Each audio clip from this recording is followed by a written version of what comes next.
Hello students, today let's start the 7th chapter of Beehive Packing and it is written by Jerome K. Jerome.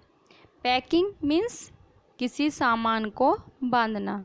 ये story packing 3 man in a boat से ली गई है और ये एक हास्यजनक story है। तो बताइए बच्चों, क्या आप किसी यात्रा पर कहीं घूमने जाना पसंद करते हैं और किस तरह की यात्रा, किस तरह की ट्रिप आपको पसंद आती है? कहीं हॉलीडेज़ पर पिकनिक पर जाना या किसी रिलेशन में जाना। और जब आप कहीं ट्रिप पर जाते हैं तो आपको सामान पैक करना कैसा लगता है? उस समय आप कैसा महसूस करते हैं जब आप पैकिंग करते हैं? और क्या आपने कभी ऐसा पाया है या आपके साथ कभी ऐसा हुआ है कि आप कहीं किसी ट्रिप पर गए हैं और आपका जो मोस्ट इम्पोर्टेंट सामान था वो आप उसको पैक करना भूल गए? और जब ऐसा आपके साथ होता है कि आप किसी सामान को पैक करना भूल गए हो तो उस समय आपको अपने आप पर गुस्सा आता है या अपने आप पर हंसी आती है? तो चलिए बच्चों, देखते हैं कि लेखक और उसके फ्रेंड कैसे पैकिंग करते हैं और स्टोरी को पढ़ते हैं। इस स्टोरी में जेरोम एक नरेटर है, मीन्स कहानीकारक है, जिसने ये कहानी सुनाई है, जो सबसे पहले पैकिंग करना शुरू करता है। हैरिस और जॉर्ज वो जेरोम के फ्रेंड्स हैं। और इसमें एक पात्र और है, मोंटमोरेंसी एक डॉग है जो उनके पैकिंग करने के समय बहुत डिस्टरबेंस उत्पन्न करता है, बाधा डालता है। तो चलिए देखते हैं नरेटर क्या कहता है। जो नरेटर है जेरोम, वो उसको अपनी पैकिंग करने पर बहुत प्राउड है, बहुत घमंड है कि वो बहुत अच्छी पैकिंग करता है। एक बार नरेटर और उसके 2 फ्रेंड जॉर्ज और हैरिस हॉलीडे पर जाते हैं। कहानीकारक अपने फ्रेंड से कहता है कि पैकिंग मैं करूँगा। उसके दोस्त बिना कोई शब्द कहे, कोई फॉर्मेलिटी उन्होंने पूरी नहीं की कि नहीं आप नहीं हम करेंगे, उन्होंने कुछ नहीं कहा और उनको पैकिंग करने के लिए बोल दिया।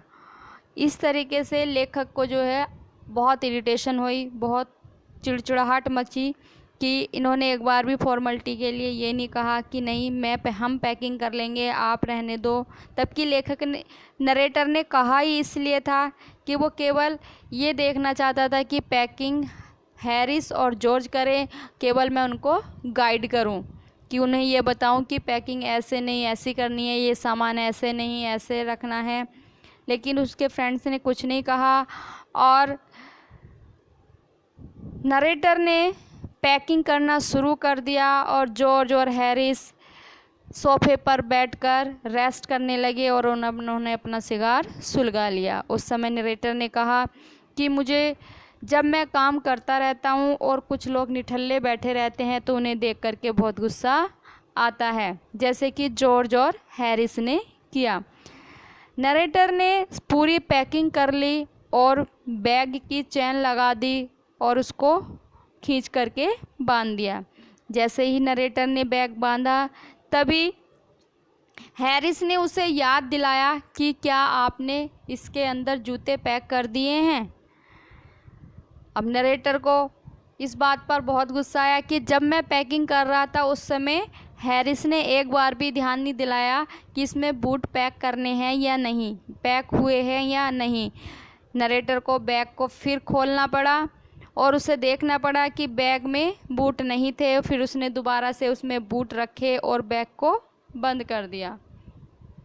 तभी नरेटर को ध्यान आया कि क्या मैंने अपना टूथब्रश इसके अंदर पैक किया है या नहीं। नरेटर को इस बात से वह डिस्टर्ब हो गया कि अगर टूथब्रश इसमें पैक नहीं हुआ होगा तो वह क्या करेगा। इस चक्कर से नरेटर को दोबारा से बैग खोलना पड़ा और एक एक सामान कर करके उसे देखना पड़ा। जब नरेटर सामान उसने बार एक एक करके सारा सामान बैग से निकाल लिया, उसको अपना ब्रश दिखाई नहीं दिया, जबकि हैरिस और जॉर्ज के ब्रश लगभग उसको 18 बार दिखे। जब एक एक सामान को वो झाड़ कर हिला करके रख रहा था, तब एक जूते के अंदर उसे अपना ब्रश मिला।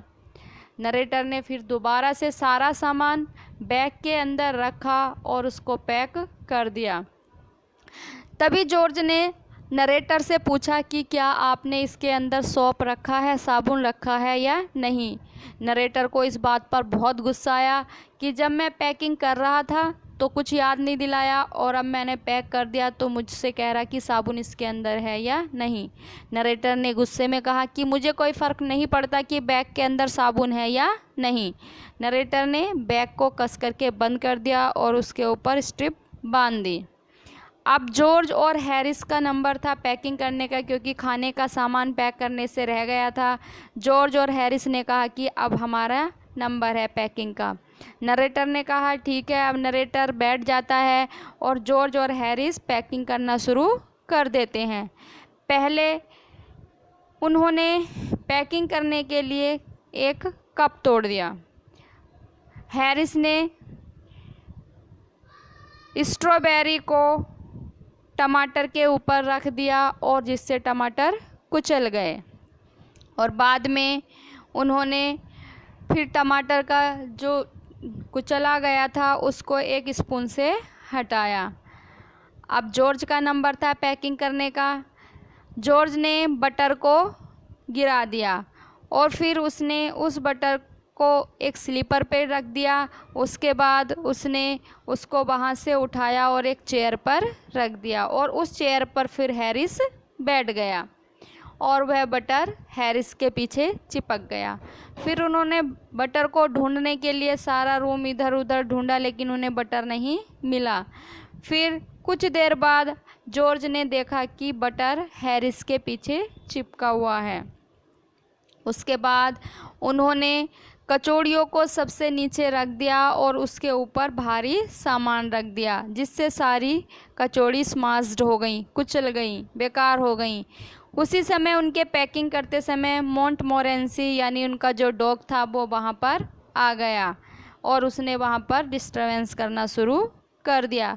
हबड़ा तबड़ी में वो पैकिंग कर रहे थे और घबरा गए थे कि पैकिंग उनसे गलत हो जा रही थी। कभी वे किसी सामान को गलत किए जा रहे थे, कभी किसी को जो सॉफ्ट सामान था उसे नीचे रखे जा रहे थे, हैवी ऊपर रखे जा रहे थे। इस चक्कर से उनकी पैकिंग सब डिस्टर्ब हो गई थी। और उसी बीच जो है वो डॉग आ जाता है, जो हमेशा वहाँ पर आ जाता है जहाँ पर उसकी ज़रूरत ही नहीं होती है। वह सामान को ऊपर नीचे फेंकना शुरू कर देता है। उसने अपनी बेकार नाक से बहुत सारी चीज़ों को स्पॉइल्ड कर दिया, गंदा कर दिया, और फिर अपने पैर एक जैम पर रख दिए। उसने सोचा कि ये लेमन जो है ये कोई रैट हैं, चूहे हैं, और उसने उन्हें चूहा समझकर 3 लेमन ख़राब कर दिए। लगभग पैकिंग उनकी पूरी हो गई, और पैकिंग जब उनकी समाप्त हुई वो 12:50 पर, लगभग 12:50 पर उनका पैकिंग फिनिश हो गई। हैरिस एक हैम्पर एक टोकरी पर बैठ गया और उसने यह भी चिंता नहीं की कोई सामान टूटेगा या नहीं। फिर वे पैकिंग करने के बाद तीनों ऊपर चले जाते हैं सोने के लिए और निर्णय करते हैं कि हम सुबह को 6:30 बजे उठेंगे